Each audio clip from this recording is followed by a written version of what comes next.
It is something else. We are live. So I don't know. Are you hearing kind of like reverberation off the walls and stuff? No. It's not bad? No. Okay. Because then here, like, there's no. The good thing is there's a carpet. There's a carpet. Yeah. If it was wood, hardwood, yeah, it would be really so. But it is a little, but it's not too bad. But yeah, first one here. You ready to just get it started? All right, I sent you the thing, right? So we're good on the order. Yeah. And you're gonna lead the way on a lot of stuff. I just didn't. No I know what's going on, but I don't have numbers and all that. I don't have in fact, I don't even have 54s. Oh my god, I totally fucking. You know what? Hold on. I can pull something up. That's about. I'm trying to think of something off the top of my head. 54. No, I'll get it right here.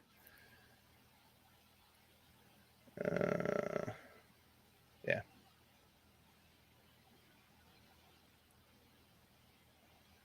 Hold on. Let me see. I'm gonna give you 1. I'm gonna go with 1.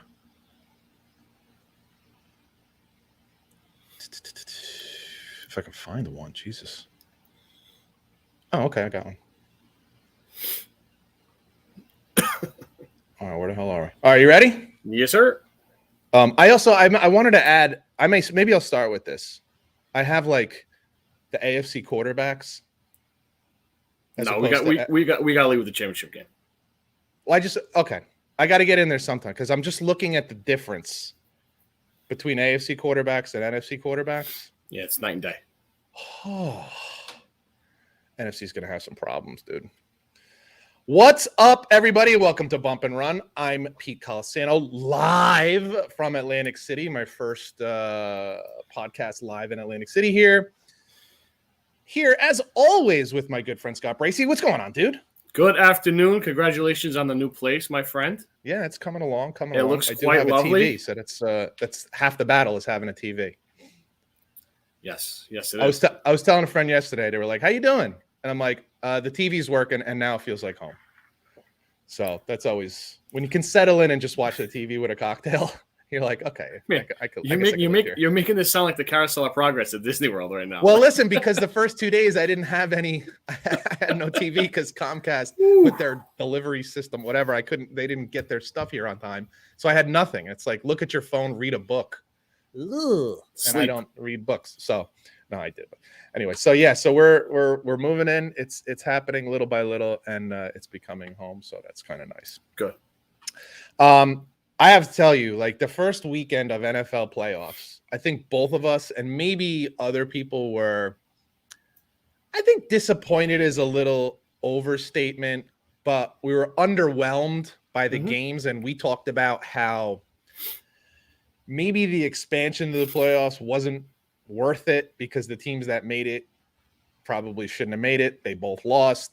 There was a lot of blowouts that first weekend, and it caused like a little concern, like, oh, is this how it's going to be? Well, between 2 weeks ago and this past weekend, worry not, my friends. The NFL has delivered in full.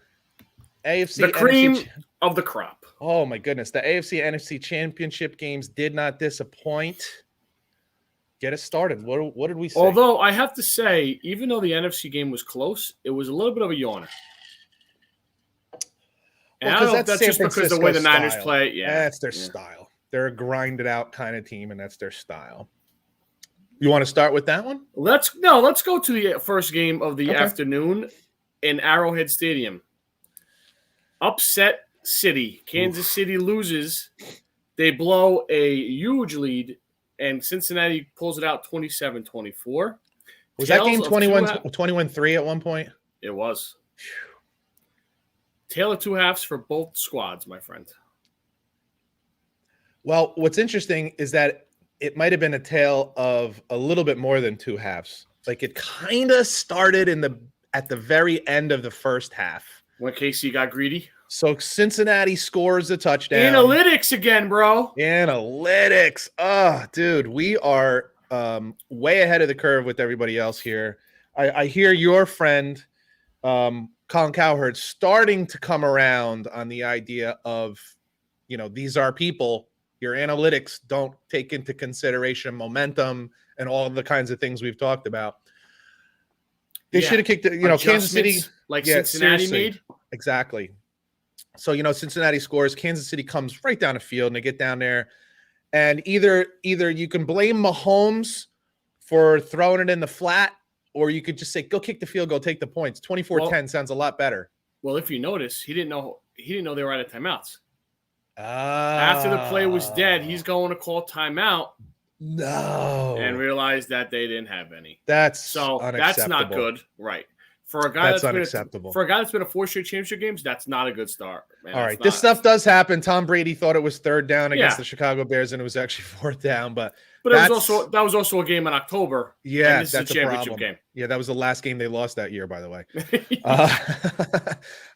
So that stop right there, keeping it at 21-10 and a huge tackle. It's almost like, defensively, you kind of look at that as like a goal line stand. I guess it's considered a goal line stand. It really wasn't on the goal line, but it's inside the 5. And more than anything, you stop that momentum of Kansas City just running through you like a hot knife through butter. I mean, they pretty much did anything they wanted in the first half, even that drive. So what you said about 2 halves is true, because then the second half, so they get that stop and keep it at 21-10. And the second half, Patrick Mahomes was like a different quarterback. It was like you know what he did? He went into last year's Super Bowl mode. Yep. Where he's trying to make everything happen on every play. And listen, the guy has almost no weaknesses. This is probably one of them. We saw this earlier in the year when he was constantly trying to make big play after big play after big play. When the big play wasn't available, that's probably the biggest complaint that we had earlier in the season. Like, you're just forcing big plays and not taking what's given. And then they adjusted, and then they went on a 7-game winning streak. That second half, it looked like it was almost like he was trying to say, we didn't get that score at the end of the first half, and now let's put the topper on this. Let's end this game quick. And he was forcing it, and it didn't happen. Yeah, that makes sense. Happened. You know what I mean? And Cincinnati just kept hanging around. Joe Burrow. It was something else. Go ahead. I don't want to interrupt you. You brought something up before about hot knife through butter, the run game. Where'd the run game go in the second half? I don't know. Yeah, this is why your a tale of 2 halves is so true. It was like 2 different teams. It was almost like someone told Andy Reid, "Listen, you got to take McKinnon out of the game. You got to put Edwards-Helaire in the game." Like, why? Yeah, I don't know. It was, and the screen dump off game. It was totally, dude. It was weird. It was so weird to watch the change of. Yeah, what's odd about that is that Cincinnati really didn't play it any differently in the second half. They more or less did what they did in the first half in the second half. They did it a little better, obviously. I think it was more Kansas City and really Patrick Mahomes pressing a little bit. But yeah, it just was. You know the old saying, "Shit rolls downhill." It's hard to. When you start seeing the momentum go the other way, it's kind of hard to. All right, so this is a great point. This is what I thought about that day, and I meant to write it down, and I didn't. So I'm going to bring it up now. More than any other sport, you think of a baseball game. If a team is rolling, you bring in a pitcher, and he shuts down that offense, and the momentum is dead. Like basketball, there's so many possessions, there's so much scoring.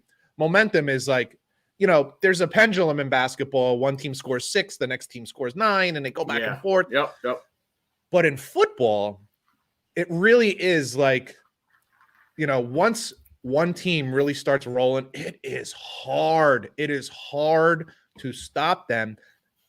It's kind of what you saw in the first half. Cincinnati just couldn't stop Kansas City. And then once Cincinnati took that momentum, Kansas City literally never took it back. Never.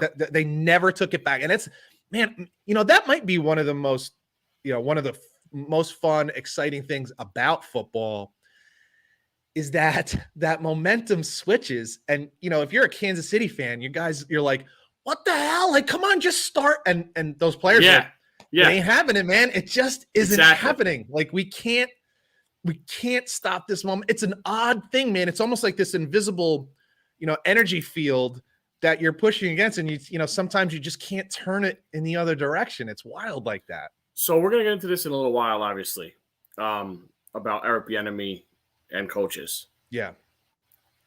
Now, Does he get a little blame? Does Reed get the blame? Does Mahomes get the blame? Does Cincinnati get credit? All the above? All right, so first of all, everybody who wants to say that Bieniemy is the play caller, which he is not, he may call some plays, but he's not the play caller. I'm sorry. Right. If you're going to say he's the play caller, then you got to give him some blame, right?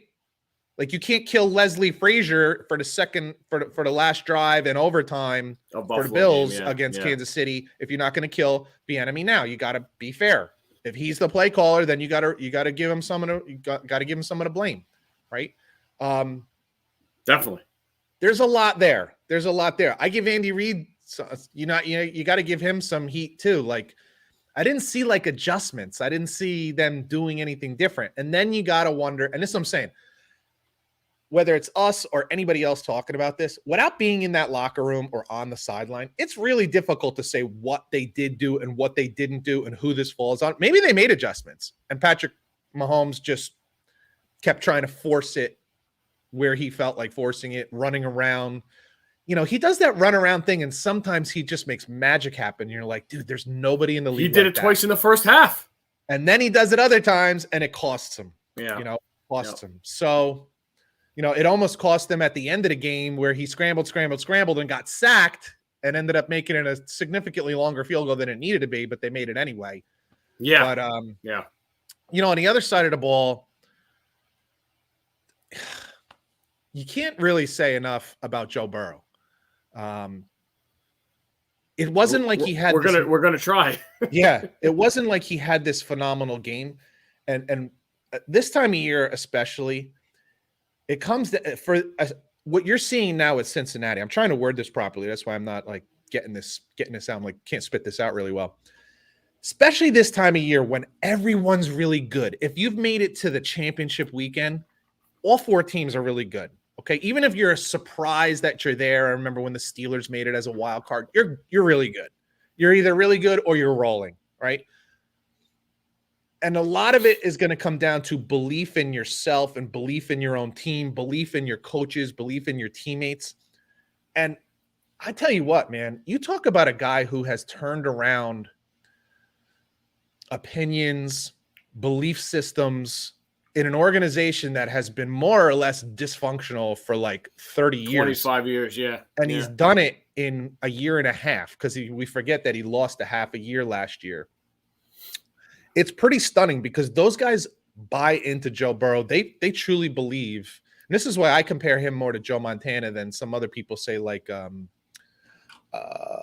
my God, Tony Romo or other. Like I see Joe Montana because there was nothing particular about Joe Montana physically that you were like, wow, this guy's just uber talented. He wasn't Patrick Mahomes. He wasn't Justin Herbert or Josh Allen or any Rodgers, like with the cannon arm. He was kind of a regular looking guy. Like he wasn't particularly big, didn't have a particularly strong arm, wasn't fast, but he always made it happen. And that's kind of Joe Burrow, man. Like run for a first down out of nowhere, like get that first down or make that third down pass and get the completion, get the first down. He just, you know, we were saying Joe Cool. He really is kind of Joe Cool, man. He looks like he's never pressing, and he more often than not makes the play. Good God. It's fun to watch, man. It's fun to watch with a guy this young. Yeah. And to add to that, with the Bengals as a whole, the kicker, bro, McPherson. Oh, my God. Is he a character or what? Ice in the veins, 4 for 4. The only team to draft a kicker. Yeah. So the Bengals and Florida Gators were having fun with the game. Goes, see what happens when you draft a kicker? Like it's so important. Yeah. It's fascinating. It really is something else. What were our picks on that game? Do you remember? Do you have? We both had the Bengals. We both had the Bengals. Yeah. I think I even said maybe throw a couple bucks on a money line. I didn't think they would actually pull it out. I had them losing, but I thought I'm covering. But yeah, too many points. Yeah. It was an impressive game.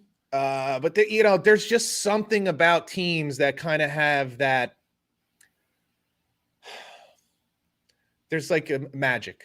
And of the 4 teams that were here this weekend, Cincinnati was the one that you're like, they're not supposed to win, but when you have that little but, I don't know. I don't want to bet on them, but I'm telling you, something there. And they're going to be good for a while. Yeah. Well, I want to bring that up after we do these 2 games. I want to bring that up about the quarterback situation between the 2 conferences. It's staggering what's going on right now. So we'll get to that in a minute. Well, let's get to the other game and then we can go on to that. Rams 20, Niners 17. San Francisco blows a 10-point lead in the second half. And, what do you say? Kyle Shanahan does it again in the fourth quarter. His playbook gets lost. Jimmy G, again, not clutch. Nope, not this time. He was clutch going in a couple times, but this time he was not. Nope. So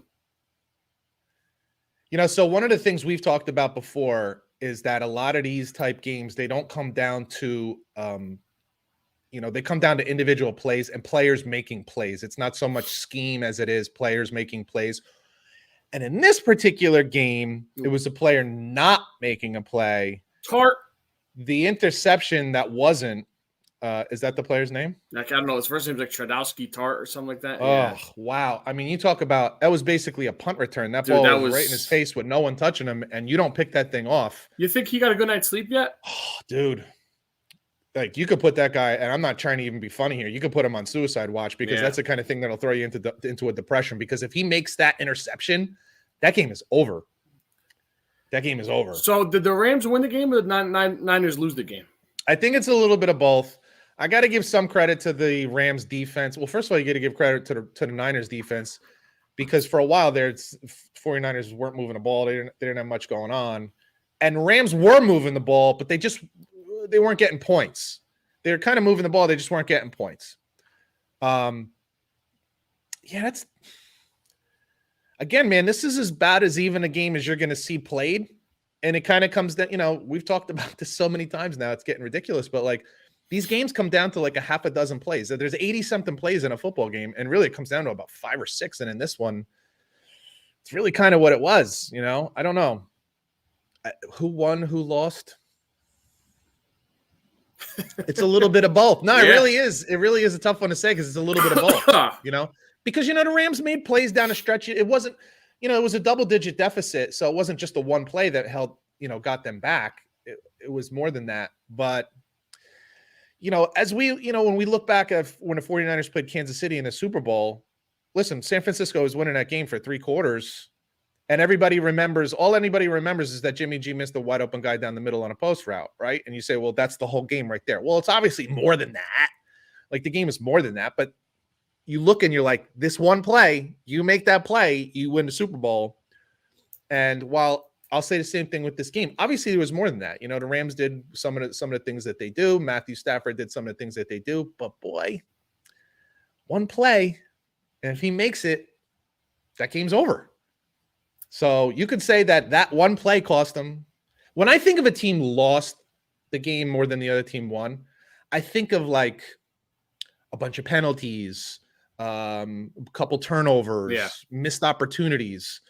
I don't think it was that. I didn't see that. But boy, you got a 2-touchdown lead, or you got a double-digit lead in a fourth quarter, and you're one of the best defensive teams in the league.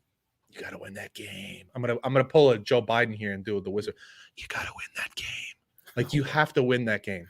Isn't it creepy when he does that, dude? It's creepy. You just did it too. Yeah, it is creepy. It creeped me out a little bit, and I'm the one who did it. I have a question.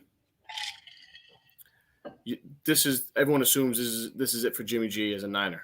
It's crazy. Can Trey Lance get them any further? Well, this is what I'm saying. Like, be careful. I mean, I guess at some point you have to move on. You just have to accept. I mean, look, the Colts moved on from Peyton Manning. You say, well, you're going to get back to the Super Bowl. And they didn't. Well, they also had the weird luck with Andrew Luck, no pun intended there. Yes. But so, San Fran, you drafted this kid with the 3rd pick in the draft. So you got to feel Andrew Luck-like about him. But, man, you got a guy who's taking it to the Super Bowl and the NFC Championship game within 3 years, 2 out of the 3 years. It's got a 70+% winning percentage. Kyle Shanahan has a 30% winning percentage without Jimmy G. He just takes you to the 4th. You're one interception away from going to the Super Bowl with this guy, and you're gonna go with somebody else. I know. It looks like they're going to, though. It looks like they're going to. What would you do? I'm not a huge Jimmy G guy. But I think it's hard. The grass isn't always greener. And again, we'll touch on that again with coaching. But you got to be careful, dude. Yeah, the only thing I'll say, like, so I've said to you, like, if you were Cleveland, I would have had a plan in place to move on from Baker. They haven't done that. So then you can't move on from Baker. Yeah. Like you can't move on without a plan in place. But they have a plan in place. I just don't know if it's the right plan. I don't either. Yeah. Neither one of us was big on the kid coming out of the draft. We were a little nervous about it. And isn't it funny though, if they drafted Mac Jones, that we heard in the March and April was that they elect Mac Jones? Yeah. So we wouldn't know anything about Mac Jones because he wouldn't have played over Jimmy G. Right. But then they have a plan. Like, it's just funny how it works, dude. What's funny too is if you watch Jimmy G play, Mac Jones play with New England, and you're like, boy, that guy looks like he would fit really well in that San Francisco 49ers offense. Yeah, he doesn't turn the ball over. And even better than Jimmy, he doesn't turn the ball over. Exactly, and that's what Jimmy get it to the guy that gets. That's what Jimmy. Yeah, it seemed like a good fit. And now you got this kid that you're not too sure about. And I wish you can give Kyle Shanahan truth serum. Like, did you change your mind, or did someone else in the organization make you change your mind, and now you're stuck with? Yeah. I got a Ram question. I got a Ram comment before we move on to your quarterbacks. Okay, dude. We were not a fan of no depth, no draft picks, but as of now, it's worked. Well, what was the one thing we said that they had to do? If you're going to be this, that you have to stay healthy. And for the most part, other than what, Robert Woods, the receiver. And running back that Cam Akers. Well, at least they got Cam Akers back by playoff time. But for the most part, they've stayed healthy. And even though they lost Robert Woods, they brought in Odell, who has played pretty well. And not great, but shut. Pretty well, kept his mouth shut. It's easy to keep your mouth shut when you're winning and you're getting balls thrown your way. So, they've stayed healthy. Ask Antonio Brown. It's not that easy. Well, there's something wrong with that dude. So that's another. And listen, you got Von Miller, who's been great last couple of weeks. Yeah. He looks fresh. And obviously a veteran guy that's been there before. And obviously Stafford when they made the trade almost a year to the day. So oh my God, I never pressed record. You're kidding me. I swear to God. That's okay. We'll keep going. I'll record it off the screen. Okay. I'll get it because I'm doing it on YouTube. I can pull it. You are a mess moving week. We should have took this week off. Oh my goodness, that would have been crazy. Did you hit record now? No, because I'll just pull it off YouTube. Okay. I have a way of doing that, so I'll get it. My heart just stopped. For a second. My God, that's crazy. Sorry. So we're not going to analyze the Super Bowl yet. We'll do that next week, right? No. We'll see because we'll do a little more research, talk about that a little bit. But I can't help but and we weren't planning on doing this, but I can't help but notice the massive discrepancy and difference between the quarterbacks in the AFC and the quarterbacks in the NFC. So obviously you have, and this is kind of like, consider this also like a warning to Aaron Rodgers. Be careful about wanting to leave the NFC. Okay. I know you want him in Denver. Easy. But just be careful, buddy. And here's why. If you look at the NFC, what do you got? Obviously you have Matthew Stafford. You have Aaron Rodgers. No more Tom Brady. Prescott. Yeah. You got Dak Prescott. Yeah, that's where we're going. You have Kyler Murray, who first rounding out. You got Dallas first rounding out. Like Kirk Cousins didn't make the playoffs. Okay, let's look at the AFC lineup. I broke them down into 3 tiers here. You forgot one in the NFC, by the way, but who? Russell Wilson. Yeah, and they won 4 games this year. He missed 8 games though. And what was his record as a starter? It's not like they won a lot of games. Dude, you can't ignore the guy's a good quarterback. I mean, Jesus. I didn't say he's not. I'm just saying. He wasn't able to lift his team even when he did play. That's all I'm saying. I picked them to win the division, so I love Russell Wilson. But I'm just saying he didn't play great. Go on. Acknowledge that he didn't play great. And even if you have him in there, okay. He should be in there. He didn't play great, sure, but there's 3. And then everybody else is a schmuck. In the AFC, top tier. Might be top fair. tier. You have Patrick Mahomes, Josh Allen. You now have Joe Burrow, obviously. Justin Herbert. And Justin Herbert, right? That's who I have in a top tier. In the second tier, which is a pretty damn good tier when you hear the names that are in Lamar Jackson. Lamar Jackson. Ryan Tannehill, who has struggled in the playoffs, but is successful in that offense and has thrown as many touchdowns as anybody except for Tom Brady and Aaron Rodgers over the last 4 years. Your butt buddy, Derek Carr. Love him. Who else? I got Mac Jones in there because he proved to be a winner and as a rookie brought his team to the playoffs. I was going to throw in Wentz, but I don't know if it's deserved. I have Wentz in there because he improved a lot from the year before. and I think he'll only get better. This is a second tier. These are not the elites. There's flaws in all of these guys, but they're really good. They're really good. Don't forget about Deshaun Watson. Well, I don't even know if he's a player anymore. So and then I even put Baker in there because when they're running the ball and they're doing play action. Breaking news. I know. I'm being nice about that one. Man, you must have woke up on the good side. And then you even have these rookies. The rookie unknowns. Your boy Wilson. Trevor Lawrence. And one more that we kind of discovered as the season went on. Plays for the Houston Mr. Texans. Stills. Yes, sir. Davis Mills. I keep calling him Stills. And we don't really know if any of those are going to pan out, but there's certainly exciting looking players. I'm watching golf, dude. A guy almost got hit in a golf cart. Oh, boy. They're exciting looking players, if nothing else. Okay, so when I just look at him like, be careful what you wish for Aaron Rodgers. I know he's great, and no great player looks and says, you know what's cool about I can't compete with those guys. Of course you think you can, but just be careful. You know what's cool about what you just brought up, and I'm glad you did it? The AFC could get more fucking nuts if Rodgers and Wilson go there, Watson stays there. Right? It's it is really pretty bananas. So, and it's not a great rookie class coming in, so I don't think it's going to have an impact like this year's rookie class did. No, definitely not. Definitely not. The kid from Pittsburgh, maybe. And I don't know if he'll end up. He's got tiny hands, they said. I know. That's why he wears the gloves. It's got to be why he wears the gloves, right? That bothers me. I keep seeing Denver at 9. I don't want him. Oh, that bothers me. I don't know if he's going to make it to 9, but I think you're right. I think someone's going to trade him. I know everybody says this year the quarterbacks, they're not top 10 prospects. Okay. Somebody always jumps up. They always jump up because everyone's desperate for a freaking quarterback. We were thinking that this was going to be a light week. And then news breaks as usual. We were wrong. So Brian Flores, can you give us the breakdown of what the hell happened here? Yeah, I can. So Mr. Flores, who was, I think, probably a candidate for, I'd say, 7 out of the 9 jobs. Yes. Right? Top candidate for sure. As soon as he got fired from Miami. Hey, wait, before you go any further, we did a little thing a couple weeks ago about where we thought would be good landing spots for coaches. Yeah. Of all the openings. And between the two of us, I think we had him as a good candidate for about 6 or 7 of the 8 or 9 jobs. So, yeah. So, as soon as he got fired from Miami, we were like, oh, he'll have a job in 8 minutes. 5 minutes, yep. However, there was a little curveball that's been thrown in here from Mr. Flores' camp. He has sued the NFL, the New York Football Giants, my Denver Broncos, and his former team, the Miami Dolphins, and for discrimination against hiring of black coaches. So there's a lot to unpack here. All right, first of all, let me just say it's kind of hard to blame Miami for not hiring a black coach when they hired a black coach. It's different. I said all those to you, and then go ahead. Yeah. I know. Go ahead. The problem in Denver, I'll start with my team, was he doesn't feel like he got a fair interview. He feels like the front office was late to the interview. Drunk, hungover, and disheveled was the word that he was using. That's hard to prove. Yeah.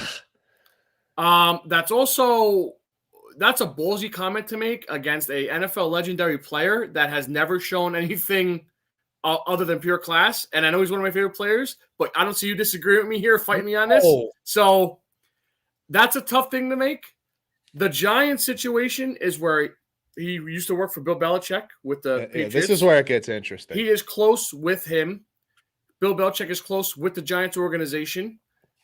He got a text from Coach Belichick saying, "Congratulations, I heard you got the job." The confusing part is that Brian Daboll got the job, and he texted Brian. Well, he hadn't yet. Flores. He hadn't yet. But Belichick kind of knew. got, yes. Yeah, he got the word. First of all, I know Belichick's 70 years old. Can you put the last names in the phone? Is that what it was? Is that what That's what they're saying. He texted the wrong Brian. But so you can't really sue the Giants for that. You could sue the Giants if they already hired Daboll and then you were just doing the Rooney Rule to interview 2 African-American coaches. I don't think you can. You don't think so, huh? No. Well, because they didn't hire Daboll. You got your guy? They didn't hire Daboll. Well, they're saying if the timeline evens out. I don't know how they would find that out. I don't know how they would. Well, in a timeline. Well, we'll see. We'll see. Is there more before You know what I I'm get into saying? some of this stuff? I do. Oh yeah, I know I do. It's not pretty. Yes, I'm not trying yes. to I have. continue. Dude, this is bad if this is true. The Miami Dolphins, supposedly Stephen Ross and the GM, I can't think of his name off the top of my head, were supposedly paying him $100,000 to tank games, offering him to tank games. Now, I know you. I could see your ears going here. That opens up a whole different can of worms now, especially how popular gambling and legal gambling is now in football games. Indeed. And sir, you have the floor. Okay. Let me start off with this. There is a big difference between legal issues and moral issues. Okay. And I have no idea what happened in any of these situations. Okay. But the best I can see with the Rooney Rule is that you have to give an interview, unless I think they've made an exception. Like if you have a coach in waiting, you don't have to do this. Like, if New England had McDaniels waiting, you don't have to interview, but you've announced that he's the next coach. You still have a coach. Like you don't have to do that. But the rule just states that you have to give an interview to one minority candidate, coaching candidate. Is it one or two? I thought it was one. Maybe it's two. I don't know. I don't know. Maybe they've changed. It originally was one. Maybe it's two. Let's talk about Denver, first of all. Please. I don't know how the hell you're going to prove that. No, you're not. That they were drunk. And then some part of what he's saying is that they just gave him kind of like a flyby interview. It wasn't a real interview. Dude, how are you going to prove that? Also, the length of the interview, with the questions that were asked, and then is a judge going to decide whether that was a justified interview? And how much, when you're forcing me, this is what I was saying to somebody earlier today, when you're forcing me to interview somebody that I may not necessarily be interested in, does it say how much I have to interview him? Does it say how long? Listen, maybe it does say it. I don't know. But to my knowledge, it doesn't. So if I give you an hour interview, it's an interview. It doesn't say you got to hire anybody. It says you have to interview them. So I think you're going to have a hard time with that one. You're also going to have Let me jump in real quick. Please. If he's ever going to throw discrimination against the Broncos, they just had a black coach before they interviewed. I know it's hard. That's what I'm saying. It's hard to do that. So then let's go to the Giants. Please. The announcement had not been made that Brian Daboll was getting the job.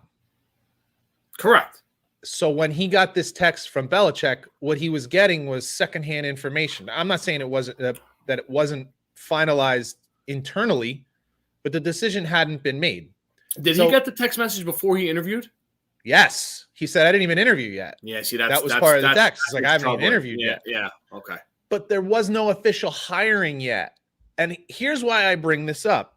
I'll use Mike Tomlin as a very specific example. I was just going to say that, yep. Tomlin was a Rooney Rule, interestingly enough, because the Rooneys are with the Steelers. It was a Rooney Rule interview. He was not one of their top candidates. And blew their socks off. He blew their socks off, and they changed their mind on who they originally were interested in hiring. Do you know who the original guy was going to be? I do not remember. I think it was Wisenhunt, if I'm not mistaken. It could have been. I could see that. But he blew their socks off, and they changed their mind, and he got the job, and he's been the coach ever since. So even though the Giants kind of had their mind made up, and internally it was kind of a done deal, it wasn't a done deal because no contract had been signed. Right. And I think he wasn't the only one that hadn't been interviewed yet. There was a couple people that were getting either one or another interview. So it wasn't just him either. Okay, so that's a problem there. You're also going to have a problem with the discrimination argument there because the Giants have had a black GM. So like they've had black people in positions higher than the coaches. So and they're one of the most respected organizations in football. Right. So it's a tough one. The last one is, so those are your legal issues that you're going to have a hard time proving are the case. Okay. Oh, I could just see you are juiced up to talk about this one. Go ahead. This last one is a moral issue, right? It's not a legal issue. We've heard tanking in all sports forever. The Jets are great at it. Okay. Sorry. I had to go. Bastard. In fact, Miami called it tanking for Tua. You remember? Yep. It was tank for Tua at the time. So the fact that, I don't know, did he say it tongue in cheek like, hey, man, if you lose these games, I'll give you $100K each? Maybe it was just a joke. The guy's a freaking billionaire. So for him to say something like that, it wouldn't surprise me at all if he was just like breaking balls saying, hey, you lose these games, I'll give you $100K. 100K a game. Even if it's not true, where's the legality in this? We're gonna now talk about tanking as a problem when we heard for like 5 years right down here in Philly about the process of being really bad so we can accumulate top 5 draft picks for 5 straight years. Yep. This is ridiculous. Is it gross? It's utterly gross. It's disgusting. Yeah. Like, it's embarrassing. It's disgusting. It should not happen if it's true. But to me, it's not a legal issue. And then the discrimination part certainly doesn't fit with Miami because you're the minority candidate that they hired.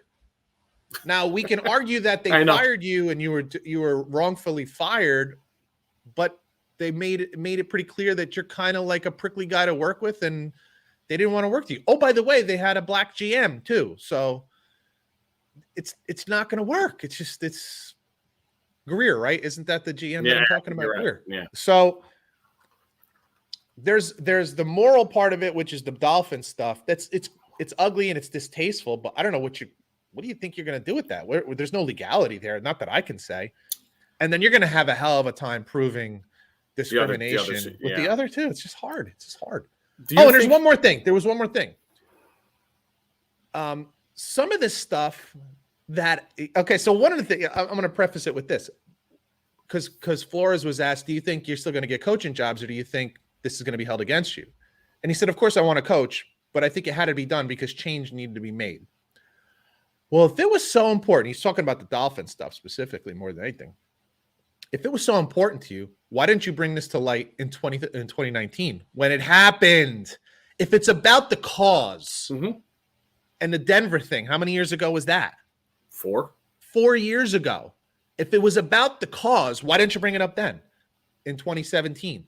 If it was about the cause, why didn't you bring up the 100K? Yeah, you're right. You're writing all these down for a rainy day. 3 years. So if it's about the cause, where you been, bruh? So that's where I'm a little. So I was just going to ask funky with it. It's hard to prove these things. Do you think he committed career suicide here? I originally did. Or will this help his case? Oh, it's not going to help his case because now, listen, the one thing you can say is it's like a billionaire's fraternity. The owners are a fraternity, and they tend to have each other's backs. Yeah, they tend to swim the same direction. Yes. I don't know. This is a really tough one. Because I actually think, I don't know if I texted you or texted somebody else saying, I actually think the Giants did make a mistake. I think they should have hired Flores because But I had Flores and Dable as my top 2 candidates, so it's funny right? That it was like. And so I don't know. I don't think his coaching days are over. I think he could go be a defensive coordinator again, and that wouldn't be a problem, and then be a head coach again. And if he did it that way, I think he'd be okay. I think he would eventually be a head coach again. Because listen, I'm sorry. I think the guy did a really good job with Miami, considering the talent that they had there, the what he did with them. Think about this: that first year, they lost their first 3 games by an average of like 40 points, and then they end up winning 5 or 6 games that year. So like, I think the guy's a good coach. 10 wins back-to-back seasons, or was it? Did they have 10 wins this year or 9? I think they had 10. I believe it was 9. Okay, but 2 winning seasons in a row. Yeah. And you fire him. It's just, I don't know. I don't like that. I think he's a good coach. So I hope he coaches again because I think he's a good coach. Yeah. But I don't know. I really don't know. I look at it and I say, would I hire him? Sharing text messages, that bothers me, dude. I'm of the belief that text messages are private. Right. And I don't think they should be made public. And when they are, it really bothers me. When I see that, it really bothers me. So, I don't know. I did mention also, I'm like, these owners, like, stop with the texts, stop with the emails, phone calls, and in person only. That's it. Like this Yeah, way, no there's kidding. nothing on paper anymore. No paper trail anymore because you guys you're committing like corporate suicide by writing some of the things down that you write. Oh my God, poor Bill Belichick. Probably doesn't do anything with computers, and here he is, like no technology, and here he is texting, and he probably has 11 numbers. numbers in his phone. Like It turns the world upside down. It's just crazy. Bananas. Holy cow! So it's a fascinating story. I'm sure this is going to be one of those that a little bit trickles out each day, each week. We'll probably be talking about this for the next.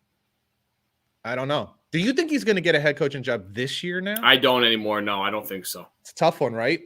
I think the only shot he has is in Houston. Yeah, I would probably agree with that. And we're going to get to the coaching openings in a minute. I'll tell you, my Wolverines need a defensive coordinator. I'd call him. Yeah, that would be quite the demotion, though. Goodness gracious. And obviously, elsewhere, do you have any more on that before I move on with it? I don't, sir. And obviously, the kind of, I don't know if it's good news, but the more of a nice news, I guess we'll call it, because that's a pretty rough story, and that's gonna. Here's the NFL's not happy about this. The NFL as an organization is not happy about the this. Greatest player of all time officially retires. I know. So that's where I was going with Tom Brady. Ben Roethlisberger had announced that he's retiring, and now Tom Brady. I'm gonna be honest with you. I'm surprised. We talked about this a little last week, whether he would or wouldn't. I'm a little bit surprised, but he announced his retirement. Thanks a lot, Giselle. Yeah, she like you don't get him enough. Come on, you get him half the year. Isn't that enough? Jesus. You get him Mondays and Tuesdays too. What the Jeez, what a career! As a Jets fan, it's hard because I lost 20 years of my life as a fan because of Tom Brady. But the reality is, I'm actually a fan of his because I'm a fan of greatness. Mm-hmm. I'm a fan of greatness, especially when it's done the right way, and he's really pretty much always done it the right way. So. I'll let you go on a little bit too. So, or people watching, or if they're just listening, I am wearing my number 10 maize and blue home Tom Brady jersey, nice, in honor of Mr. Brady, and watching him play at Michigan 23 years ago. I never in a million years saw this coming. I really can't add anything more than what you just said. Done 22 years, retires after leading the league in yards and touchdown passes at 44. Insane. Just a little highlight clip here. 14 championship games, 10 Super Bowl appearances, 7 Super Bowl wins, and 5 Super Bowl most valuable players. Bananas. That is going to be tough to beat, my friend. I know medicine and stuff is getting better as we go along here. Guys will play longer. But, everyone was ready to crown Mahomes, and now he's going to be 26 or 27, and he's 1-1 and blew a chance last week to go to another one. And there's a lot of money on that team coming up, my friend, which you always like to bring up, and it's a fair point. So, dude, you're going to have to do more with less. His career was stellar and just mind-blowing, honestly. Yeah, when I think of Tom Brady more than anything, I think of leadership and I think of ambition. Because the longevity can't happen. You can play for a long time. Vinny Testaverde played into his 40s too, but Vinny Testaverde wasn't Tom Brady in his 40s. Well, Fitzpatrick's going to play in his 40s too. But... Yeah, and he's not Tom Brady either, right? Like what's crazy about the longevity is not that how long he played, but that he was great and hungry all the way right to the last game that he played. That's what's amazing to me. When we saw Michael Jordan win the 6th championship, you can see that he was kind of toast, and he was still in his 30s. Was he 36 years old at the time? 36 or 37. So. Yeah. And it's hard. It's really hard. These guys don't lose usually. Sometimes they do. Like Brett Favre can still sling it 55 yards. The guy still got a can. But you lose the drive. You lose the desire to put the work in. And to the last day, Tom Brady never lost that. And that more than anything is what I find just utterly amazing. Like you talk about a guy after he won 4 or 5 or 6 championships, like you would think the comfort would set in and like, I don't have to prove myself the way I used to, but that was never the way he did it. He constantly was proving himself constantly showing that he was worthy. And not only that, constantly showing how much he loves football. I think that has a lot to do with it too. His love for playing football came through. And then the other side is just that leadership aspect. We talk about Joe Burrow and how the guys believe in him, but boy, did you not see? We always kind of knew it with New England, but we were wondering like how much of it is Belichick, how much of it is Brady. When he goes on Tampa and they get after the bye and they just go on their streak and go all the way to the Super Bowl, you saw a losing organization following a winner. One man, one guy made all the difference in the world. Why? Because of who he was. As much as it is him as a player, it was also who he was as a person, the way he was able to bring everyone along, raise everyone else's game up. It's really staggering to be able to do that for 20 years. It's hard to even comprehend, right? Like coaches don't do it for that long sometimes, right? And the final thing I'll say about it is like, what I would appreciate is the end of the debate of whether it was Brady or Belichick. Trust me when I tell you, just like you can say with Michael Jordan and Phil Jackson, like, don't concern yourself with that shit. Appreciate what was there. I agree. Okay. Look at these teams. Andy Reid to me is one of the most brilliant offensive minds in the history of the NFL. It's freaking, and he's got one of the best quarterbacks that's ever played. It's really hard to just get to the Super Bowl, never mind win the damn thing. Okay. And they're right there all the time. And they've won one, lost one, and missed out on two others. It's really hard. Yes, it's Tom Brady. But as you saw this year with Tampa, they didn't have the discipline that Brady was used to in New England, which Belichick provided over the long haul. Okay, so Tom was able to do it for them on a one-year thing, but then the loosey-goosiness of Bruce Arians and kind of Tampa, the region in general, it's a very laid-back, loosey-goosey kind of area of the country. Yeah, it's also nice when the weather's nice all year. Yeah, so even Tom Brady wasn't able to overcome that, and you can kind of tell as the season went on, he was like, "Guys, we got to take this more serious. We got to get real. We got to step up." And it really never happened. They got comfortable, and him as a player wasn't able to uplift that. Especially when every starter just got a ring, it's a lot easier to lay back a little bit. Totally right. Yeah. Whereas in New England, between him and Belichick, they never let that happen. And that's the miracle of what we saw in New England. I wish it was my team. It wasn't, but I can tell you this without hesitation. I'm glad I was able to see it because as I look back and I won't see Tom Brady play again, I can look back and say, man, I watched the greatest player ever for his entire career. And yeah, he burned me a lot, but it was fun to watch, man. It was fun to watch. I was here during a time that something unseen and maybe never to be seen again happened. So that's a pretty cool thing to see. Yeah. Pretty cool thing to see. And Ben Roethlisberger had the spotlight for 7 minutes. Yeah, for about 5 minutes. Hey, great career. 2 Super Bowl wins, 3 Super Bowls. Kind of fat. Bye, Ben. Great career, by the way. Anyone who has anything to say about him, you don't know what you're talking about either. But yeah. Something else. All right, just that you can. In 5 minutes, we'll start talking, and in 5 minutes, we're going to start talking about Brady. Somehow Brady will work it. It's just amazing. It's just amazing. So, hey, there's a few coaching hires this week. Why don't we go over see and which ones there were and talk about them a little bit, and then let's also see what's still open. Yeah. So we'll start with my Denver Broncos. I think we touched on this a little bit last week. Nathaniel Hackett, a guy that I liked, I wanted, offensive mind. If you can help lure Rodgers, whatever, let's do it. The Chicago Bears hire Colts defensive coordinator Matt Eberflus. Mm-hmm. This was my pick for this job. Or Brian Flores. Yeah. I don't know if I love this pick. Yourself. So I thought he was a good pick. This was one of mine that I'm thinking culture matters in the pick, and Chicago's a tough town. They've always been a defensive oriented team. I would have liked to see Brian Flores in the spot. I thought he was. I don't know, his kind of rough, gruff attitude I like a little better. It's a little more on the lines of like Mike Ditka kind of thing. But people around the league love Eberflus. They think he's a great coach. He's going to be a winner. You can say whatever you want. It'll come down to whether or not Justin Fields ends up being a good quarterback. That's what I was going to say. Who does he hire as his offensive coordinator? Who does he hire as his quarterbacks coach? And can they turn Justin Fields into a an elite quarterback in the NFL. I don't know that they can. I don't know that that's going to happen.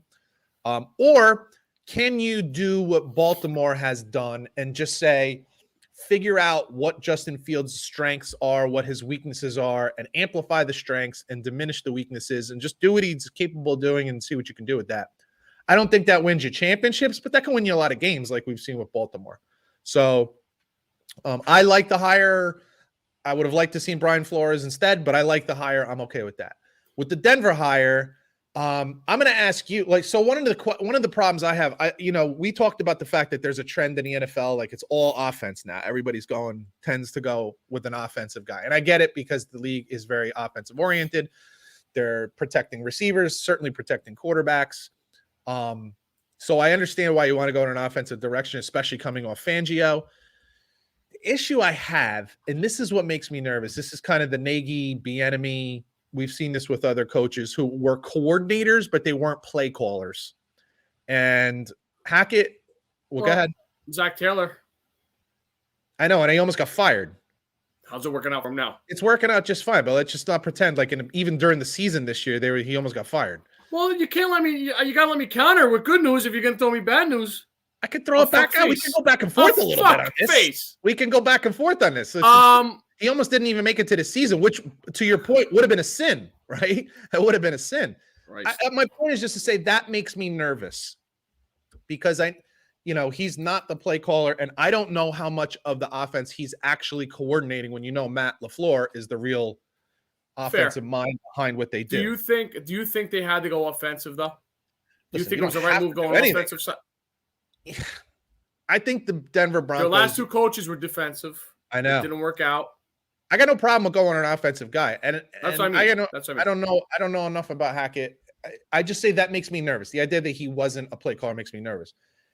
The problem with Denver is they don't have a quarterback. That's really what it comes down to for me. You don't have a quarterback. So, dude, you got. I'm not just saying Rodgers. There's other guys out there. I'm not just saying Rodgers. Yeah, the problem is, in all of these scenarios, everybody's like, wow, if Rodgers comes to Denver, look at all the weapons they have, and look at this and look at that. And I'm like, what do you think you're going to give up, dude? You have to understand Green Bay's the other side of this. They're going to want something in return. I heard they want more picks than players, is what I understand. And the problem is you don't have like high pick. What are you picking? 9, you said? 9. Not the worst, but. Yeah, but anything after this year, it's not going to be in the top 10, 15. Probably. Yeah. So, you got to be able to satisfy Green Bay's needs, or they're not going to do it, and they'll just tell Rodgers to pound salt. So that's a whole nother discussion. No, I know. When the season's over, but that's the only thing that gives me question is that whether or not this guy is the play can really call plays, and in the end, you got to get the quarterback straight. At the end of the day, you just want company in your misery. I understand. Oh, my Jets are on the rise. Trust me. Oh yeah, can't wait. Get season tickets. The New York Giants, the other team in town, hire Brian Daboll. I think this is a huge mistake by Brian Daboll. I think it's a good hire for the Giants. Yeah, I agree. Probably, although I still think Brian Flores would have been a better fit there also because the Giants, Bill Parcells, Tom Coughlin, look at your winners. Look who your winners have been, and look Bill who Belichick on the side of the defensive side of the ball. Yes, this is another one. It's like the Giants are known for hard-nosed defense. Even when they beat New England, it was hard-nosed defense, getting after the quarterback.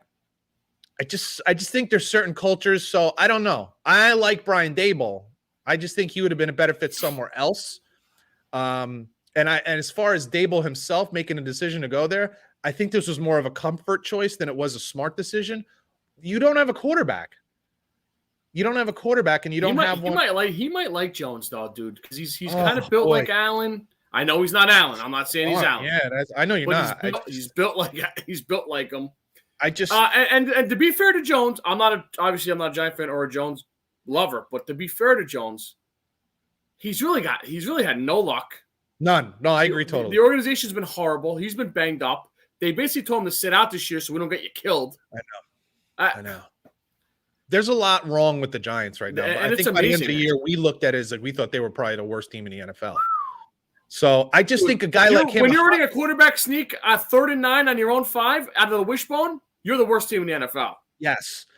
And I just think a hot coordinator like him, I mean, he's probably the top coordinator in the NFL before he took that job. I don't know, Jacksonville with Trevor Lawrence. I don't know. I think you could have done better. I think you could have done better. Well, the other job that I thought that he was, the reports are coming out that with the Dolphins, they don't have a quarterback either. Well, they might have a worse situation.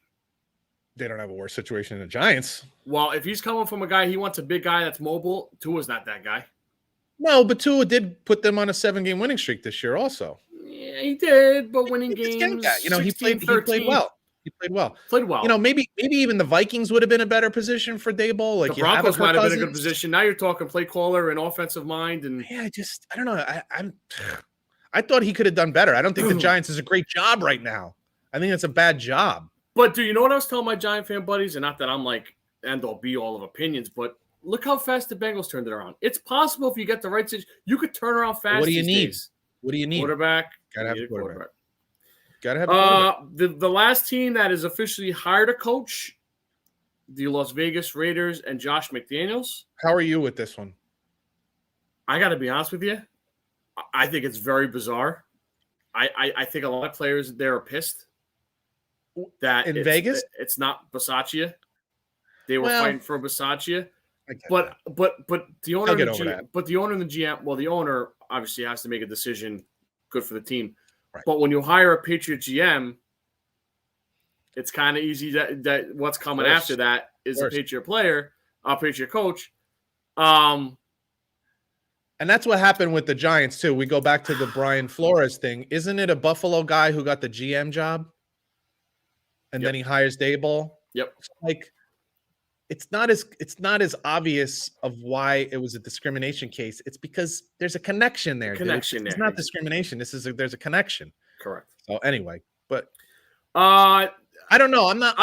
So real quick, I love that he's in the AFC West. I love that he's in the AFC West because I had that cocksucker. And long time ago. I know how that many was years ago was that? Yeah, it was probably about 12 years. What year is this? 2022? 10? Man. I'm not sure. I'm not a Josh McDaniels head coach guy. I agree. Listen. And after what he did to the Colts a couple years ago, too, man. Yeah, see, there's things he's done that scared me. His experience with Denver and then bailing on the Colts, it's a little childish. And listen, by the way, Colts are thrilled that happened now. It's not to say that people can't grow and get better and do better, and maybe he will. And I think more than anything, he's a great fit for Derek Carr. If they can get him a couple more weapons, he's a great fit for Derek Carr. And there's no question he's a great Michael Thomas. Yeah, they can afford it if they can afford it. But I just don't know about him as a leader. That's what scares me. I don't know about him as a leader. But like you said, 10 years, 11, you go back to Belichick, you learn he's more not a and more kid and more. anymore. Yeah, right. So yeah, I think when Denver hired him, it was a huge mistake. I mean, hindsight's 2020, but sure, there were options back then that I was like, this is the guy they take. Are those all the hires so far? So that's the official hiring. There's a rumor in Minnesota, though, right? Yeah, I was just gonna go, and we'll get to Harbaugh in a second, but yeah, they looks like they're gonna go with the Rams OC Kevin O'Connell, I believe is his first name. Yeah. Kevin. Now this is what you were saying with Mr. Hackett and the Broncos. Same exact story, That's sir. the first thing I thought about today when they're like, "Oh, the OC." I'm like, McVay calls the plays. And I'm not saying the guy can't do a good job. Maybe he's going to do a great job. I hear he's like he's a taller McVay. Like everything about him, he's like a McVay clone, but taller. Maybe he is, and maybe he'll do a great job. I'm just pointing out that stuff makes me nervous. If you didn't like Matt Nagy with the Bears, Matt Nagy was not the main play caller when he was under Andy Reid in Kansas City. So it just makes me nervous. That's all. I heard that Patrick Graham, Giants DC or ex-DC, whatever they're doing. I heard he hit it out of the park in Minnesota, and I didn't hear anything about O'Connell. And then I don't know what the hell's going on, man. Like I don't know. And the jobs that are still opened: the Houston Texans, the Miami Dolphins, the Jacksonville Jaguars, and the New Orleans Saints. If Leftwich doesn't get the Jaguar job, I'll be stunned. How has that not been closed already? I don't know. I think they. Oh, what a putt! I think there's a late emerging name that I heard this morning. Who the hell was it? Oh, Bisaccia. Come on. Yeah, I don't know if I like that fit there. Come on. I think he would have been only good with the Raiders because he knows that, the fans would be happy. Trevor Lawrence would be happy. The players would be happy. His wife would be happy. He doesn't have to move states. You get to say that you hired a minority candidate. Like, it's a win-win all around. And oh, by the way, I think Byron Leftwich is destined to be a really good coach because he was a quarterback already. He knows how to lead a team because he's had to do it already in the league. This is like, I think it's a no-brainer. And he's a former Jacksonville Jaguar. Like, it's a match made in heaven. I think it's a no-brainer, dude. It doesn't get any better than this, man. Oh my God. Dude, look at what they've done the last 2 years in Tampa. Come on. You get rid of all the Urban Meyer bullshit. Yes. You get all ETN, the bullshit. You get ETN back with Leftwich that knows how to use an athletic running back in the backfield. Absolutely. Trevor's going to be so much better next year. At least Dude, think about this too. Because I know people say, well, he had Tom Brady the last 2 years. Okay, well, then go back a year before that when he had Jameis Crab Legs Winston. The guy threw for 5,000 yards. So, like, he has experience doing this with even bad players. Why do these guys outthink their room so much? Come on, man. This is a match made in heaven. Get it done. Be smart. Now, I understand probably Shaka Khan or whoever is the owner of Shaka Khan. The Jags. He's probably a little nervous because I think they rushed into the Urban Meyer selection last year. I think he got bad advice there as well. He probably did. So I think he's a little, gun shy about pulling a trigger too quick. He wants to do is do. Yeah, these are wealthy businessmen. They know to like take their time and do. But boy, this is to me, this is the one that's a no-brainer. I would have thought Urban Meyer was a no-brainer too. So I got to put my head in a chopping block a little bit on that one. But this is a perfect fit. Yeah, you liked him a lot more than I did. Yeah, because I like the combo of him and Trevor Lawrence. To me, but Urban Meyer. Wow. Anyway, that's enough. He already has a love affair with the fan base in Jacksonville. He played there. They loved him. Like, this is to me. Get it done, bro. Preaching to the choir. Get it done. Who do you think the Saints, Dolphins, and Texans are eyeballing here? I heard Dennis Allen in New Orleans because he's the DC there now, and doesn't inspire any kind of and they have a really good defense, so he's got to get some credit for that. That's for sure. And I know Sean Payton kind of shocked him a little bit there last minute, but yes, but there's I don't know. I don't know either. I feel like they're not going to get that right though. I have a weird feeling about that. I would have said Brian Flores was a lock for that Houston job, but now I don't know. So what are the openings? Would you say Miami, Jacksonville, technically New Orleans and Houston and the Vikings? But we talked about that. But dude, can you give the Texan job to McCown? Yes. I'm not saying he would be good, but I would say yes. So you're very. I like the idea of you're quarterbacks. Very nervous. That's in the ocean. You're very curious about with Hackett. Yeah, he wasn't an NFL quarterback. And O'Connell. Yes, he wasn't an NFL quarterback. But he's coaching high school football. Yeah, he was. I think he was an NFL quarterback, by the way. Who? O'Connell? I think he was. Only in a movie. No. What movie? Jerry O'Connell. Jerry O'Donnell. I don't know what else. He was great in Stand By Me, but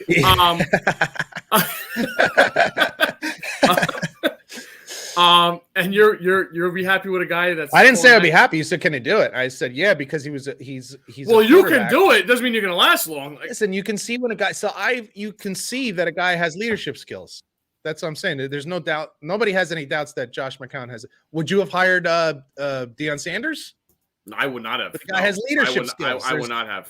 When you see leadership, you just go with leadership because they can take anybody for the ride. And I think Josh McCown has that kind of leadership. That's why he stuck around in the league for as long as he did as a backup. That's why the Jets gave him $10 million to be a backup to Sam Darnold. Being a backup third string is for way $10 million. Is way. No, but I'm saying it's the why they did it.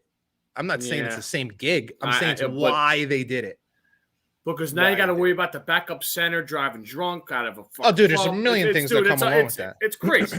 I'm just saying, as a former NFL quarterback, I have faith that he can lead a team. Yeah. Now, there's a million other things, like to your point, that come along with being a goddamn head coach.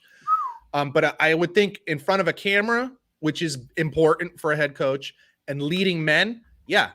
All the other stuff, I got no idea. So am I good with it? I don't know. Can he do it? Yeah. Yeah, he could do it. Or can they do it? Can they do that? Yeah, they could do that. Will it work? I have no idea. Right. And let's also put in the factor that this is a bad football team. So like if Bill Belichick went there, they're not going to go and win 12 games all of a sudden. Okay. I'm still kind of upset that they didn't give Culley another year. I totally agree. I thought he did a fantastic. That team played hard all the way down to the last game of the season. And I'm sorry if you're a ridiculously bad team, talent wise, but this was like the Brian Flores argument for the last couple of years. Like you're a bad team, but yet you're fighting your balls off week in and week out. That's saying something, dude. When you're a losing team but playing hard every week, that's the coach. The Dan Campbell effect with Detroit. Yes. I don't. And David Culley had Houston playing as hard as Dan Campbell had Detroit playing all the way through the season. Did they get blown out a couple times? Sure, but they're a bad football team. Yeah, they're not talented. Of course, that was going to happen. They're not talented enough. But dude, they played hard every week. They set him up to fail. They thought Tyrod Taylor was going to give him something. He missed like 12 weeks. Yeah. This rookie out of the third round plays his ass off. You might have found something there, like stepping in shit. Yeah. Cook's had a great year at wide receiver. You got some rookies that showed some life, and their defense played hard every snap, and that comes from flying around. I agree with you totally. It's a bit of a disappointment to me. I think it was the wrong call, and I guess what's also a disappointment is no one else even. I don't believe that. No, I don't know. I remember when he got hired with Houston, he said this will be my last coaching job. So I don't know if he was looking to get hired again, but nobody even gave him last head coaching job or like coaching. I think he said after this he'll be done. He's not a young fella. He's been around for a while. Plus, he got about $24 million buyout, so that doesn't suck. Go play golf, bro. Enjoy the rest of your life. Yeah. You know, the hell with all that aggravation. We'll deal with this circus. Oh, screw that, right? So, I don't know. Speaking of circuses. Your boy. James Harbaugh. My good Lord. So, as you know, I had really... And all my buddies would text me, "Are you suicidal? Are you just going to leave?" I go, guys, we knew one day down the road this was going to happen. He was going to flirt with the NFL again. He had to have beaten Michigan State, Ohio State, and win the Big Ten for it to be somewhat of a success. Somewhat of you could sleep a night leaving Michigan. At least you did it once. Yeah, you did it. 9 coaching openings, and I believe 2.5 maybe were interested. Maybe. I really would have had no issues if what were the 2.5? Obviously Raiders, Minnesota, the Raiders, Bears. That would have been a good fit. They had a quick conversation, and it was nah. Who was the nah first? I believe it was Harbaugh. Harbaugh was a no thank you. But then it was no thank you from the Raiders. Interesting because he played against Justin Fields. And got chewed up. That's what I meant. His team played against Justin Fields. So, played for the Bears, coached against Fields. Yeah. That's interesting. I didn't realize that he had or there was interest there. Yeah, it would have been a great fit. Very quick. Would have been a great fit. So I would have had no issues if Jim wanted to move on. I just didn't love the timing of it. Yeah, because now you're putting Michigan in a hard, and the candidates out there weren't great. And if they probably would have hired within this year to keep the class, keep maybe the staff around, but then that's not great. The whole thing's kind of clunky at that point. February 3rd, it's not great. So him coming back, I like it. You got to apologize to a lot of people. You got to mend some fences, but dude, that'll be worked out. That'll be fixed. Sure. From the Viking standpoint now, I don't know what you've heard. 9-hour interview with him as well. 9 hours. I think he went in cocky as all hell, thinking, like Jim Harbaugh. This is my This is my job. I know the GM from the Niner days. It's a formality. We're just going to bullshit. We're going to go to dinner, and they're going to give me an offer, and I'm going to take it. That, my friend, did not happen. I heard halfway through, they asked him about what happened in San Francisco, and he got fired up and pissed off. Now, you got to expect this guy. They're going to do all their dot their I's, cross their T's here. Yeah. Now, I don't know who got pissed first and was like, oh, I'm no longer interested, or this isn't going to work out. Maybe mutually. I don't know. I heard some stuff. Maybe he wanted Kirk Cousins gone, and they couldn't afford to get rid of him yet at this point. Yeah, how you gonna do that? Who do you got in place? Also, listen, I'm a Michigan guy. Harbaugh's fucking weird. Yeah, the Vikings might have been like, this is gonna be. I don't want to go 2-3 years, and then he goes, oh, I want to go back to college, or I want to go retire, or what? Who knows? Right. So I'll let you add on to this, bro. It seemed to be. You want to talk about like weird fits? I always thought the Vikings was odd to me. Yeah, so that's where I was going to go with this totally. Is it just never seemed like the right fit to me. I don't know. This is going to sound so stupid and petty, but even like the colors, like I don't know. I just don't see Jim Harbaugh with purple and yellow. Yeah, hey Barney, how you doing? I don't see him as a Minnesota guy. Like you could obviously see him in the Bears. He's worn it. You could see him in the black and silver, like Raiders. Yeah, kind of like nutty, in your face, fuck off kind of attitude. Minnesota, a Viking. I never got it. Not that it wouldn't have worked. You have a quarterback in place. Yeah. I don't know. It just never seemed like a good fit. You want to run the ball. You got Dalvin Cook, good offensive line. Absolutely. And the defense needed some work. The defense still needed more work, but then you could have brought in Vic Fangio, get your guy from the Niners. So what else could have made that interesting is if Aaron Rodgers did leave. Correct. Now the division is up for grabs. Yeah. So that would have been interesting. But I just never saw it as a great fit. So I wasn't. So I didn't realize it was really that close, though. So my first day talking to somebody. Well, when you get on the plane. You get offered the job, you're taking it. That's my opinion. Yeah. So my buddies last night were like, dude, you happy? Like, I go, I'm happy for like this year, but I got to be honest with you. Do you trust the guy? he called the AD and was like, listen, don't worry about me doing this again. That's it. I'm comfortable. And maybe he knows that. Anything, no. Maybe it doesn't mean anything. Nick Saban, 2 days before he was going to Bama, he was at Miami golf. No, it means nothing. That means nothing. He goes, no, I'm not doing this every year. I want to be at Michigan as long as you'll have me, blah, blah, blah. But, dude, you got to go to high school kids' living rooms. That's the difference. And you don't think that's going to be the first thing they bring up to you? That's the difference with college, right? When you dip your toe into the NFL waters, now it's like, well, is this guy going to be here? In the NFL, that doesn't matter. Like, if a guy's got a contract, he's got a contract. If he doesn't, he doesn't. Like, it doesn't matter. And money talks a lot of times. So, but in college, boy, does that make a big-ass difference. So, from Michigan insiders, I heard that their big recruiting pitch this year, or all last year, was don't commit to a coach, position coach, head coach, commit to the school, commit to the education, commit to your peers, and whatever happens. And I get it. But, dude, those guys are it's also a tough sell, though. They're also building relationships with you. Yeah, it's a tough sell when you got guys like Nick Saban, Debo Sweeney. These are coaches that aren't going anywhere. Their personalities, and you're not sure that your guy's going to be there. Correct. By the way, you don't think Ohio State and Penn State, Michigan State are going to recruit the shit out of that on you? And Texas A&M, and that's why I was bringing this up. Yeah. What the hell's the guy's name? That'd be Mr. Jimbo Fisher. Jimbo Fisher. I don't know. This might be the first time in 15 years that Alabama didn't have the top recruiting class. Texas A&M. Number one recruiting class in the country. This has a big feeling of Ole Miss a couple years ago, doesn't it?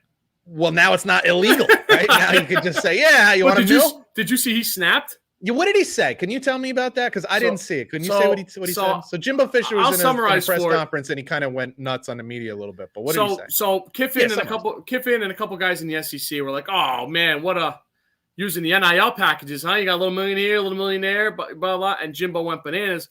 Almost kind of like Tomlin did with the USC thing. He kind of spoke too long and too much about it. Yeah. We just go, everything we did is legal. It's we're good. We have a good program here anyway in Texas. We're building something great. That helps, and end it. He went on and on, raised his voice, started calling people out, calling people names, calling reporters names. It got a little weird. So Jimbo. Like Nick Nolte and Blue Chips. Dude, right? I was just going to say, hey, Shaq, here's the keys to the car. Yeah, but now it's legal, right? I mean, however it's done. Dude, they got to put some – they got to put the reins on this. We got to put some barriers up somewhere. There's got to be some rules put in place, man. It can't just be fucking Wild West here. That and the transfer portal. We got to buckle this thing in. Totally. There's got to be a transfer window after the season, in the off season. Maybe it's maybe it's, only during the second semester or something. Like, once you're on a team for that season, you need to stay on that team, like for that season at least. And maybe sometime between like the end of the championship game and say like March 1st or April 1st, like you have a 3-month window to transfer, to say you're going to another school the following year. Like, it can't be this. It can't be the way it's been, where you can leave like mid-season. It's too wide open. It's too wide open. It's just a Wild West. And you don't have they to go sit from out. being full control. The NCAA goes from like, you can't get paid, you can't do this, you can't get a job, you can't do anything. And now it's like, whatever the fuck you want to do, go ahead, no problem with us. Yeah. As this to say, it's almost like the NCAA is saying to all the media and everyone who is pro player being paid, saying, yeah, this is what it looks like. How do you like it? Or do you want us to get control back? What do you want? You know the movie Necessary Roughness? I think we talked about course. this a couple weeks. Yeah, in our favorite sports movies. Yeah. Dude, they were like banned. They had like their guys playing Iron Man football both ways. The guys kicking guys out of school. Yeah. And now it's just like, hey, whatever you want to do. Do whatever you want. Do whatever you want. Just throwing around millions like it's nothing. Barstool Sports, Portnoy just saying, give you $1 million, go play for Jackson State. And by the way, he should really get his ass involved with Michigan's NIL. That's what he should do. Is he a Michigan fan? Yeah, he's a Michigan alum. He is, right? He's a Michigan alum. alum. Dude, I don't know. Why is he on Jackson State? Oh, because he's got a relationship with Dion. Dion worked for him. Yeah. Real quick, and then we'll move on. Yeah. I just lost it. Shit. CT is a hell of a thing. What the hell was I going to say? It was a good one, too. You sure about that? No. I don't know. Say something. It'll come to me. What do you want to talk about? The new Washington football team name? Oh, do you feel the way you say? I think you feel the same way. I'm not impressed. XFL related, huh? It feels very XFL.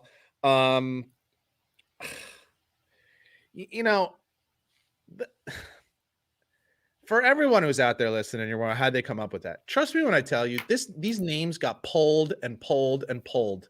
They throw names out there and they pull people and they say, do you like this name? Do you not like this name? What would you rather see? They throw out 4 names. And I know what I was going to say about the other thing. Okay, go ahead.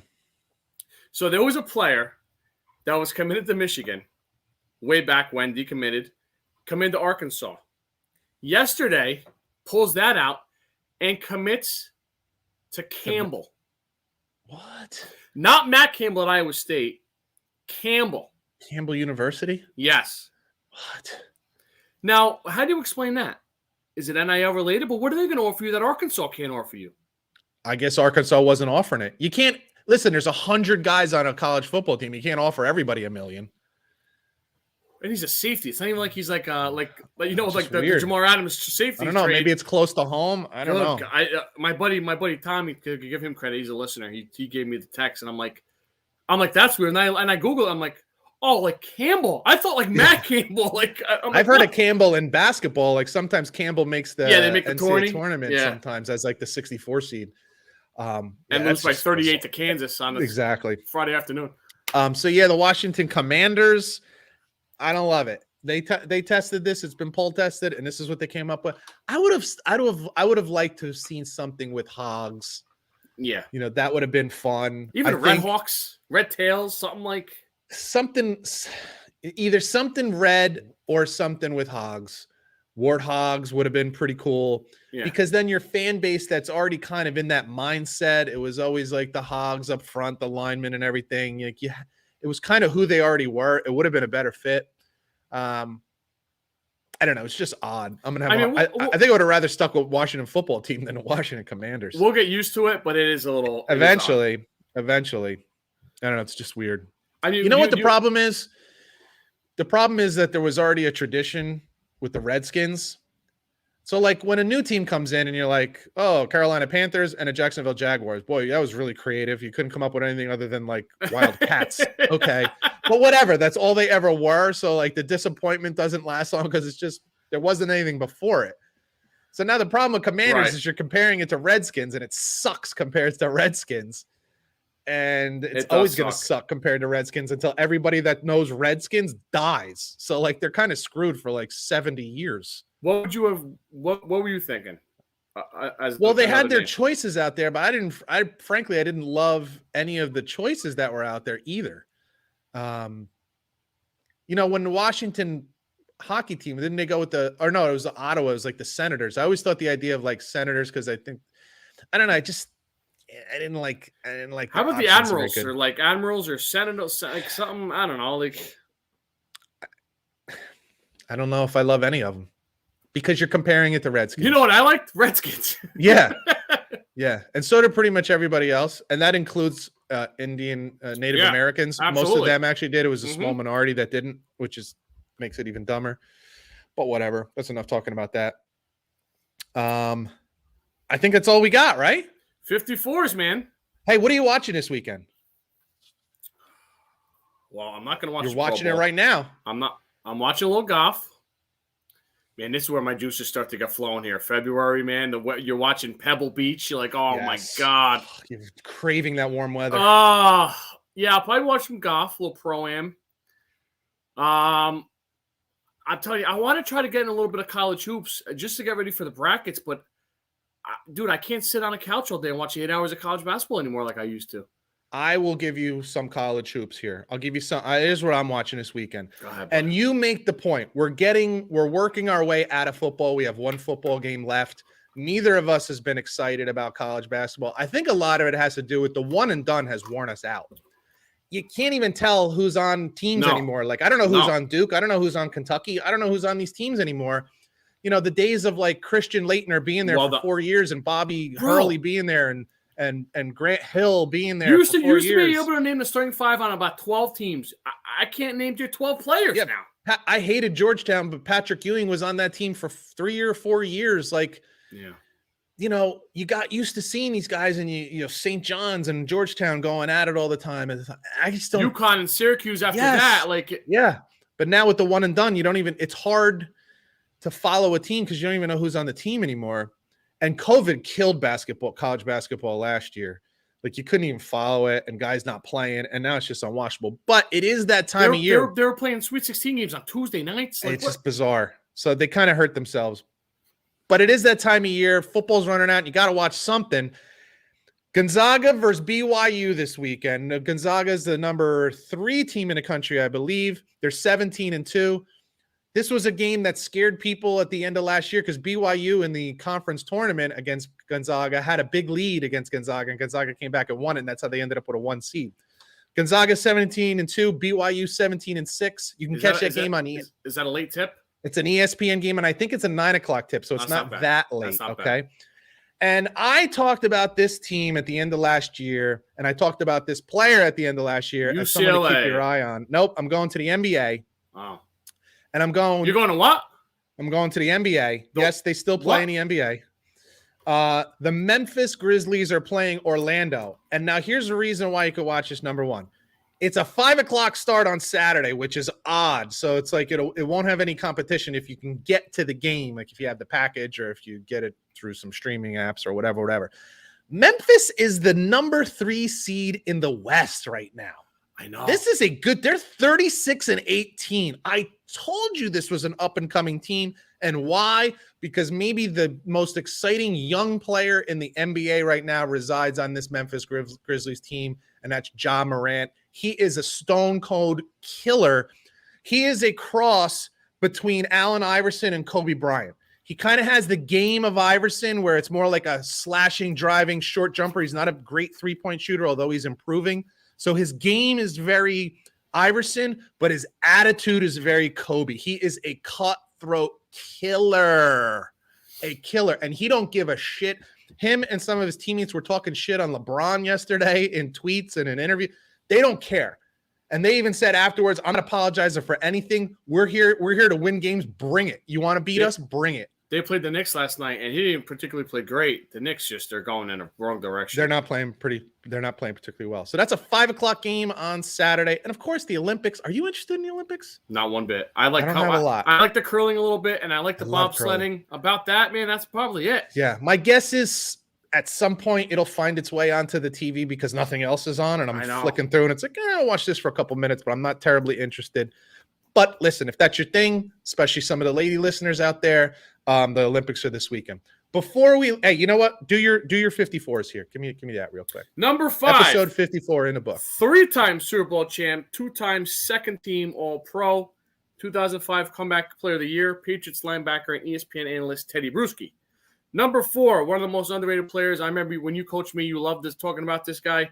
5-time All-Pro, 7-time Pro Bowler, 2000 All-Decade Team. He should be in the Hall of Fame, Miami linebacker Zach Thomas.